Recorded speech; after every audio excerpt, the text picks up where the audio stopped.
Renungan Pagi bersama Allah di Waktu Fajar oleh Ellen G. White, 25 Mei 2022. Mari kita berdoa.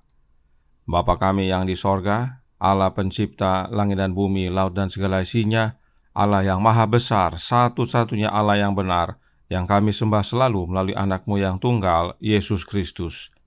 Terpujilah Yesus, anak Allah yang maha tinggi, yang adalah penebus, penolong, penghibur, pengantara kami. Pada pagi hari ini kami bersyukur boleh bangun dan berbakti, dan sebagaimana membaca dan mendengarkan nasihat firman-Mu, kiranya ini menjadi pembaharuan bagi masing-masing kami, agar kami mati terhadap dosa. Beserta kami sepanjang perbaktian ini, kehendak-Mu yang jadi. Ampun kami akan dosa dan salah, karena kami berdoa hanya dalam nama anak Allah yang tunggal, Yesus Kristus, yang adalah Tuhan dan Juru Selamat kami. Amin. Renungan hari ini akan dibacakan oleh Saudara Flandi Torondek. Kepada Saudara Flandi, kami persilahkan. Selamat pagi untuk kita semua. Judul renungan kita pada pagi hari ini, tanggal 25 Mei, adalah kita akan mati terhadap dosa. Ayat Alkitab, Ia sendiri telah memikul dosa kita di dalam tubuhnya di kayu salib, supaya kita yang telah mati terhadap dosa hidup untuk kebenaran. Oleh bilur-bilurnya kamu telah sembuh. 1 Petrus 2 ayat 24. Satu hal penting bagi kita agar kita dapat menerima dan membagikan kasih Allah yang mengampuni itu adalah mengetahui dan mempercayai kasih yang Dia miliki untuk kita. Setan sedang bekerja dengan setiap tipuan yang dapat dia perintahkan agar kita tidak dapat melihat kasih itu. Dia akan memimpin kita untuk berpikir bahwa kesalahan-kesalahan dan pelanggaran-pelanggaran kita telah begitu menyusahkan sehingga Tuhan tidak akan menghargai doa-doa kita dan tidak akan memberkati dan menyelamatkan kita. Dalam diri kita tidak ada yang dapat kita lihat kecuali kelemahan. Tidak ada yang merekomendasikan kita kepada Allah. Dan setan mengatakan kepada kita bahwa itu tidak berguna. Kita tidak dapat memperbaiki cacat tabiat kita. Apabila kita coba datang kepada Allah, musuh itu akan berbisik, "Tidak ada gunanya engkau berdoa. Bukankah engkau melakukan hal yang jahat itu? Bukankah engkau telah berdosa terhadap Allah dan melanggar hati nuranimu sendiri?" Tetapi kita boleh mengatakan kepada musuh itu bahwa darah Yesus anaknya itu menyucikan kita daripada segala dosa. Apabila kita rasakan bahwa kita telah berdosa dan tidak bisa berdoa, itulah waktunya untuk berdoa. Mungkin kita merasa malu dan sangat hina, tetapi kita harus berdoa dan percaya pengampunan pendamaian dengan Allah datang kepada kita, bukan sebagai satu upah untuk pekerjaan itu. Itu tidak diberikan karena kebaikan orang-orang berdosa, tetapi itu adalah satu pemberian kepada kita, memperolehnya dalam kebenaran Kristus yang tidak bernoda sebagai dasar untuk memberikan. Jangan kita coba-coba memperkecil kesalahan kita dengan memaafkan dosa. Kita harus menerima penilaian Allah terhadap dosa, dan itu sungguh berat. Golgota saja dapat mengatakan kehebatan dosa yang mengerikan itu. Jika kita harus menanggung kesalahan kita sendiri, itu akan menghancurkan kita. Tetapi Dia yang tidak berdosa telah mengambil tempat kita. Walaupun tidak layak, Dia telah menanggung kejahatan kita. Khotbah di atas bukit, halaman 130-131. Demikian bacaan renungan pagi kita pada pagi hari ini. Tuhan Yesus memberkati. Terima kasih atas penata layanan Saudara Flandi. Tuhan Yesus memberkati. Selamat pagi saudaraku dalam Tuhan. Apakah kita bisa mati terhadap dosa? Tidak bisa, sebab kita sudah jatuh dalam dosa dan upah dosa adalah maut. Karenanya agar kita dapat mati terhadap dosa, maka harus ada manusia yang dapat kalahkan maut. Siapakah dia? Yesus Kristus namanya. Roh Nubuat berkata dalam Signs of the Times Maret 13 tahun 1893 paragraf 2. Dikatakan di sana, Kristus membuat pendamaian untuk kesalahan seluruh dunia, dan semua orang yang akan datang kepada Allah dalam iman akan menerima kebenaran Kristus yang telah memikul dosa kita di dalam tubuhnya di kayu salib, supaya kita yang telah mati terhadap dosa hidup untuk kebenaran. Oleh bilur-bilurnya kamu telah sembuh, dosa kita telah diampuni, disingkirkan, dibuang ke dasar laut.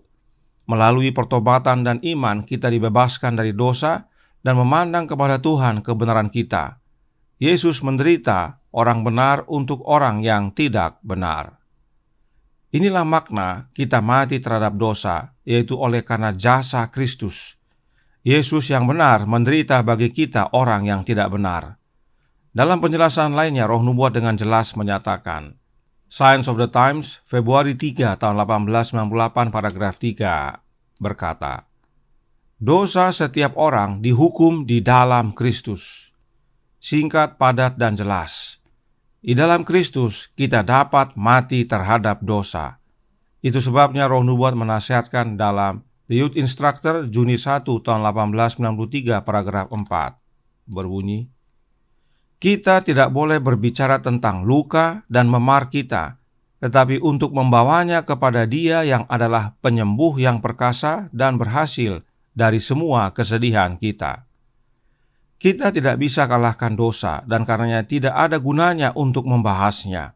Lebih baik bawa kepada Yesus agar oleh bilur-bilurnya kita disembuhkan. Karenanya kematian kita terhadap dosa bukan hasil usaha kita, tetapi jasa Kristus. Itu sebabnya renungan hari ini berkata dalam Bersama Allah di Waktu Fajar halaman 164 paragraf pertama. Pengampunan pendamaian kepada Allah datang kepada kita bukan sebagai suatu upah untuk pekerjaan itu. Itu tidak diberikan karena kebaikan orang-orang berdosa, tetapi itu adalah suatu pemberian kepada kita, memperolehnya dalam kebenaran Kristus yang tak bernoda sebagai dasar untuk memberikan. Jelas bahwa pengampunan bukan hasil usaha kita, tetapi pemberian Allah. Kenapa hal ini penting sekali kita pahami? Sebab masih dalam Bersama Allah di Waktu Fajar halaman 164 paragraf 2 menyatakannya. Kita harus menerima penilaian Allah terhadap dosa, dan itu sungguh berat. Golgota saja dapat mengatakan kehebatan dosa yang mengerikan itu. Jika kita harus menanggung kesalahan kita sendiri, itu akan menghancurkan kita. Inilah pentingnya kita pahami bahwa kita mati terhadap dosa bukan karena diri kita, tetapi karena Kristus. Kita tidak sanggup untuk menanggung akan dosa-dosa kita. Kita dijamin hancur. Karenanya Yesus, Anak Allah, harus tanggung, dan bukan dosa satu orang, tetapi seluruh dunia. Yesus yang tidak berdosa mengambil tempat kita. Dia tanggung kejahatan kita. Itu sebabnya Roh Nubuat memberikan ilustrasi berikut ini untuk memberikan gambaran tentang kondisi kita. In Heavenly Places halaman 42 paragraf 2 menyatakan, jika karena suatu kejahatan yang telah Anda lakukan, Anda dipenjarakan di dalam tembok penjara dengan hukuman mati yang dijatuhkan kepada Anda, dan seorang teman datang kepada Anda lalu berkata, saya akan menggantikan Anda dan Anda boleh bebas. Bukankah hatimu dipenuhi dengan rasa syukur atas kasih yang tidak mementingkan diri sendiri? Kristus telah melakukan jauh lebih banyak dari ini bagi kita. Kita telah tersesat, hukuman mati telah dijatuhkan kepada kita, dan Kristus mati bagi kita dan dengan demikian membebaskan kita. Inilah makna mati terhadap dosa, yaitu bebas dari hukuman mati. Sebab Yesus telah ambil hukuman tersebut ke atas dirinya, agar oleh kematiannya kita beroleh hidup. Kita terbebas dari hukuman mati. Karenanya, in Heavenly Places halaman 42 paragraf 3 melanjutkan. Inilah kondisi manusia saat ini. Kristus telah membeli kita dengan hidupnya dan kita adalah miliknya. Semua kekuatan kita, fisik, mental, dan rohani adalah miliknya, dan menahan darinya apa yang menjadi miliknya adalah perampokan. Saudaraku dalam Tuhan, kita telah menjadi milik Allah di dalam Yesus. Kita telah mati terhadap dosa di dalam Yesus. Kita telah terbebas dari hukuman mati di dalam Yesus. Kita terima kehidupan yang kekal di dalam Yesus. Karenanya kebutuhan kita hanyalah Yesus. Tuhan memberkati, saya bawa dalam nama Yesus. Amin. Mari kita berdoa. Bapa kami yang di sorga, Allah pencipta langit dan bumi, laut dan segala isinya, Allah yang maha besar, maha kuasa, sumber segalanya, yang kami sembah selalu melalui anak-Mu yang tunggal, Yesus Kristus. Terima kasih atas pekabaran yang sangat menguatkan, di mana kami dapat mati terhadap dosa asal kami tinggal dalam Kristus. Sebab Kristuslah yang telah menghukumkan dosa dalam tubuhnya oleh kematian di kayu salib. Dan oleh karenanya kami beroleh kesempatan untuk menerima kehidupan kekal di dalam Dia. Karenanya tolong kami ya Bapa, curahkan roh anak-Mu dalam hati ini. Tinggallah dalam kami ya Yesus, ubahkan hidup kami, agar kami menjadi umat-umat yang siap untuk menyambut kedatangan-Mu yang kedua kali, yang sudah tidak lama lagi. Beserta kami sepanjang hari ini, kehendak-Mu yang jadi. Ampun kami akan dosa dan salah, karena kami berdoa hanya dalam nama anak Allah yang tunggal, Yesus Kristus, yang adalah Tuhan dan Juru Selamat kami. Amin.